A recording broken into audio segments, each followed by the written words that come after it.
தொடர் மழை காரணமாக கோவை மேட்டுப்பாளையம் சாலையில் உள்ள அண்ணா காய்கறி மொத்த விற்பனை சந்தையில் ஆங்காங்கே மழைநீர் தேங்கி சேரும் சகதியுமாக இருப்பதால் வியாபாரிகள் கடும் அவதிக்கு ஆளாகினர்.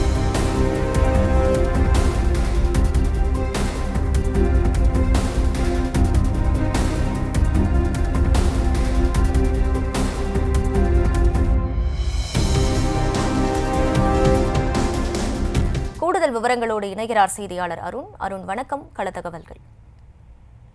அகிலா வணக்கம்.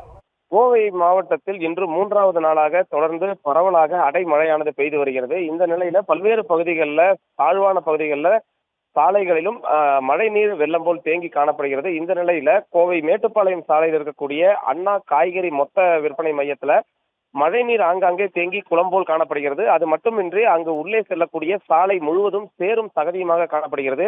அதிக அளவிலான வாகன போக்குவரத்துகள், குறிப்பாக லாரிகள் மற்றும் மினி லாரிகள் உள்ளிட்டவை அங்கு சென்று வருவதன் காரணமாக அதிக அளவிலான சேரும் சகதியுமாக காட்சியளிக்கிறது. இதன் காரணமாக அங்கு வியாபாரிகள் மற்றும் பாரம் தூக்கும் தொழிலாளர்கள் கடும் சிரமத்திற்கு ஆளாகி இருக்கிறார்கள்.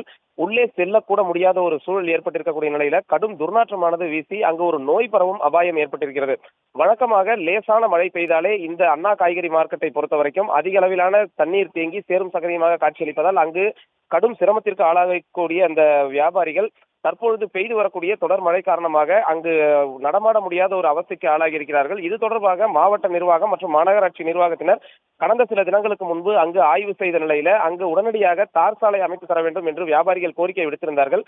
ஆனாலும் தற்போது வரை அந்த கோரிக்கை நிறைவேறாத சூழல்ல கடுமையான ஒரு சிரமத்திற்கு ஆளாகி இருக்கக்கூடிய நிலையில தொடர்ந்து மழை பெய்து வருகிறது. இதன் காரணமாக மேலும் அங்கு மழைநீர் தேங்கக்கூடிய அபாயமானது ஏற்பட்டிருக்கிறது. எனவே உடனடியாக மாநகராட்சி நிர்வாகம் இதற்கு ஒரு உரிய தீர்வு ஏற்படுத்தி தர வேண்டும் என அங்கு இருக்கக்கூடிய வியாபாரிகள் கோரிக்கை விடுத்திருக்கிறார்கள். அகிலா.